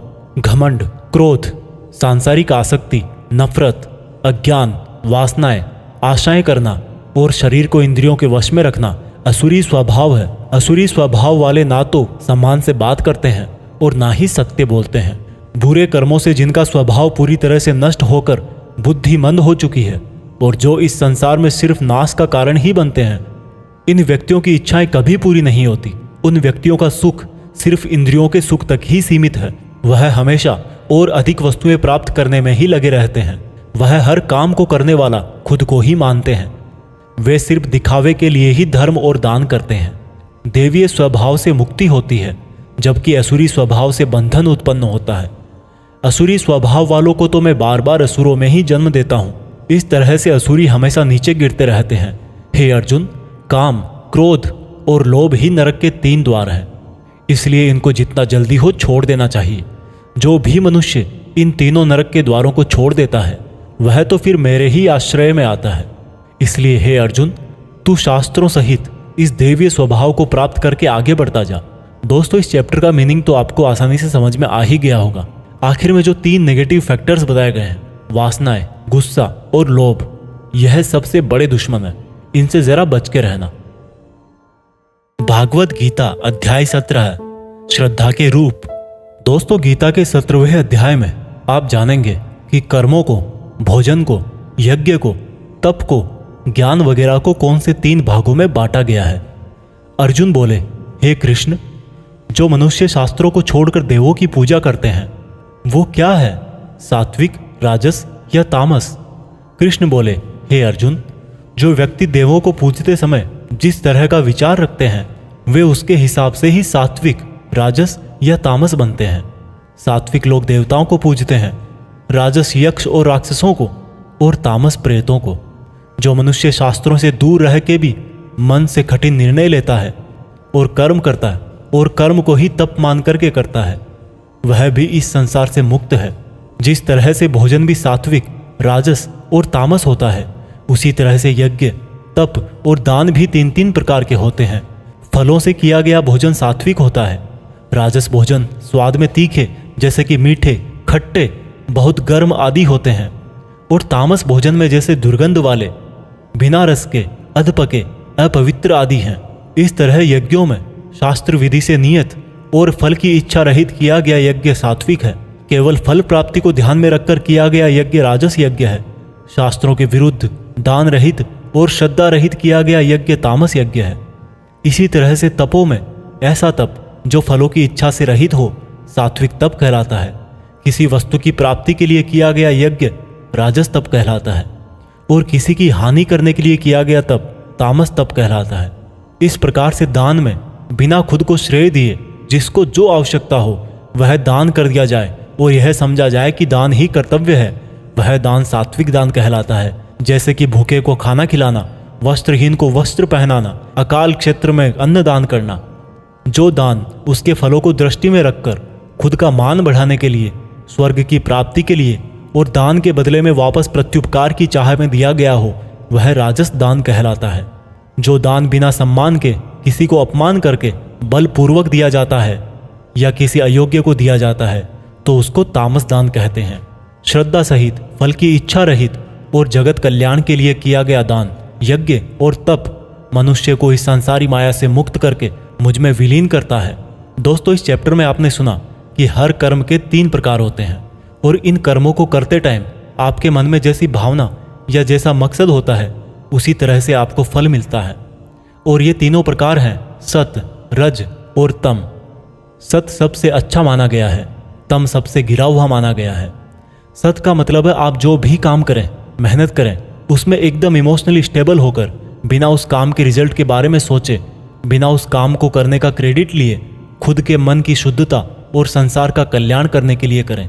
लेकिन आज के टाइम में हम अपने गोल्स के लिए काम करते हैं जिनमें हमें मेहनत के लास्ट में रिजल्ट चाहिए होता है। भगवान कृष्ण ने कहा है कि हमारे दुखों का और काम बिगड़ने का यही मेन रीजन है कि हम उसके रिजल्ट के बारे में सोच सोच कर परेशान रहते हैं। इसलिए दोस्तों, आप भी सत्य के इस रास्ते पर रहने की कोशिश करें। भागवत गीता अध्याय 18 उपसंहार। दोस्तों, गीता के 18वें और आखिरी चैप्टर में हम जानेंगे कि क्या त्याग और संन्यास एक ही है। इस पूरे गीता ग्रंथ का निचोड़ भी आपको इसी चैप्टर में मिल जाएगा, इसलिए आपको इस चैप्टर को लास्ट तक ध्यान से सुनना चाहिए। अर्जुन बोले, हे कृष्ण, मैं त्याग और संन्यास के बारे में जानना चाहता हूं।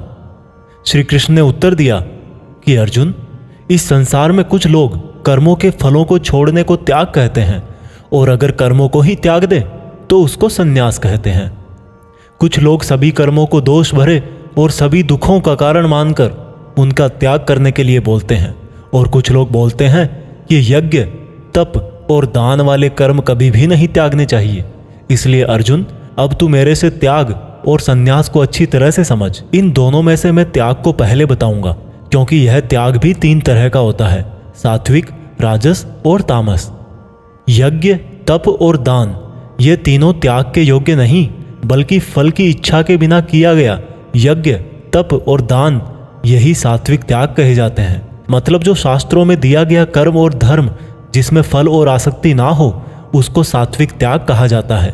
कोई मनुष्य अगर सभी कर्मों को यह समझकर त्याग दे कि यह कर्म ही दुखों का कारण है तो यह त्याग राजस त्याग कहलाता है। किसी अन्य मोह के कारण अगर किसी कर्म का त्याग कर दिया जाए तो त्याग को तामस त्याग कहते हैं। जो व्यक्ति किसी भी काम से ना तो प्रेम करता है और ना ही नफरत करता है, ऐसा बुद्धिमान व्यक्ति ही सच्चा त्यागी है। मनुष्य शरीर कितना भी प्रयास कर ले लेकिन वो फिर भी पूरी तरह से कर्म को नहीं छोड़ सकता, जैसे कि सांस लेना। इसलिए कर्मों के फलों को छोड़ देना ही सच्चा त्याग होता है। जो लोग कर्म फलों का त्याग इस संसार में नहीं करते हैं उनके कर्म फल मृत्यु के बाद भी उनका पीछा नहीं छोड़ते हैं। हे अर्जुन, मनुष्य मन, वाणी और शरीर से जो भी अच्छा या बुरा काम करता है वह 5 तरह से होता है। करने वाले के द्वारा, उसके शरीर के द्वारा, उसकी ज्ञानेंद्रियों के द्वारा, उसकी कर्मेंद्रियों के द्वारा या फिर उसके पूजनीय देवताओं के द्वारा। ज्ञाता, ज्ञान और ज्ञेय ये 3 प्रकार की कर्म प्रेरणा है। कर्ता, कारण और क्रिया ये 3 तरह के कर्म संग्रह है। अर्जुन, ज्ञान, कर्ता और कर्म ये तीनों भी 3 तरह के हैं। जिस ज्ञान में परमात्मा को अमर और अनंत माना जाता है वह ज्ञान सात्विक है। जिस ज्ञान में परमात्मा को अलग अलग समयों में अलग अलग नामों से जाना जाता है वह राजस ज्ञान है। और जो ज्ञान सात्विक ज्ञान और राजस ज्ञान के बाहर है वह तामस ज्ञान है। जो कर्म श्रद्धा रहित और फल की इच्छा के बिना किया जाता है वह सात्विक कर्म कहलाता है। जो कर्म कुछ पाने के लिए किया जाता है वह राजस है और जो कर्म किसी का नुकसान करने के लिए किया जाता है वह तामस कर्म है। इस प्रकार से सात्विक कर्म करने वाला सात्विक कर्ता, राजसी कर्म करने वाला राजसी कर्ता और तामसिक कर्म करने वाला तामसिक कर्ता कहलाता है। इस तरह बुद्धि और संकल्प भी 3 तरह के होते हैं। हे अर्जुन, सात्विक कर्म, राजस कर्म और तामस कर्म करने वालों की बुद्धि और संकल्प ये भी क्रमशः सात्विक, राजस और तामस होते हैं। हे अर्जुन, सुख भी 3 तरह के होते हैं। बिना किसी कर्म फल के परम ब्रह्म में ध्यान लगाकर मिलने वाला सुख सात्विक सुख होता है। बल, बुद्धि, शक्ति, राज्य इत्यादि की प्राप्ति राजस सुख है। नींद, आलस्य और वासना इत्यादि तामस सुख है। इस पूरे ब्रह्मांड में इन तीनों प्रकार के अलावा और कुछ भी नहीं है।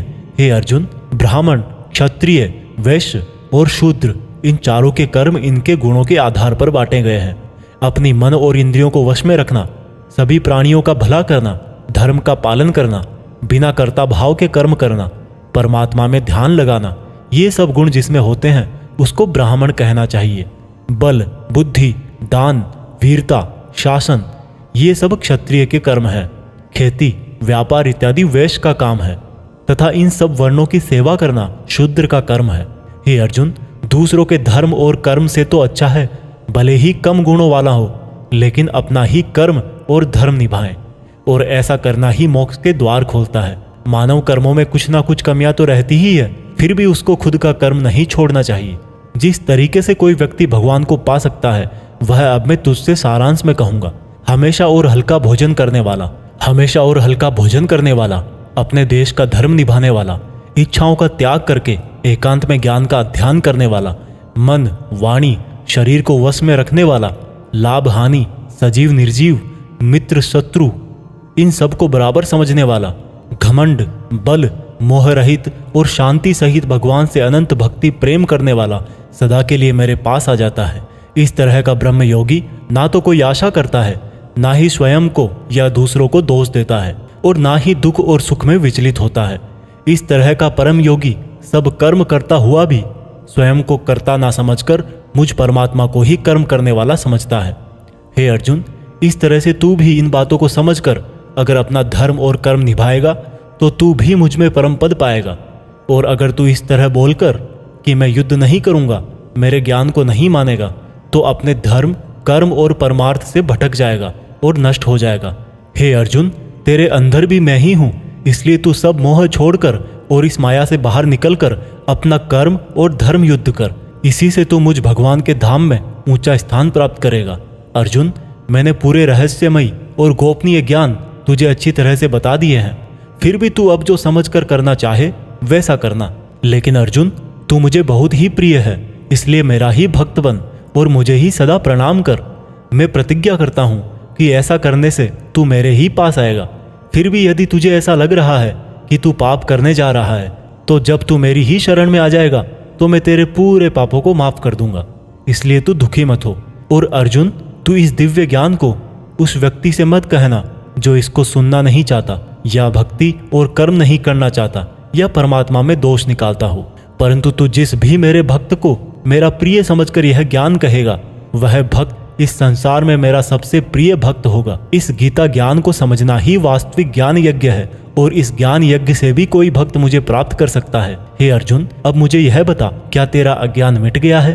अर्जुन उठकर बोले, हे परम ब्रह्म श्री कृष्ण, मैंने आपका संपूर्ण ज्ञान अपनी बुद्धि में बिठा लिया है और अब मैं स्थिर हूँ, और जैसा आपने मार्गदर्शन किया है मैं ठीक उसी प्रकार से अपने कर्तव्य और धर्म का पालन करूंगा।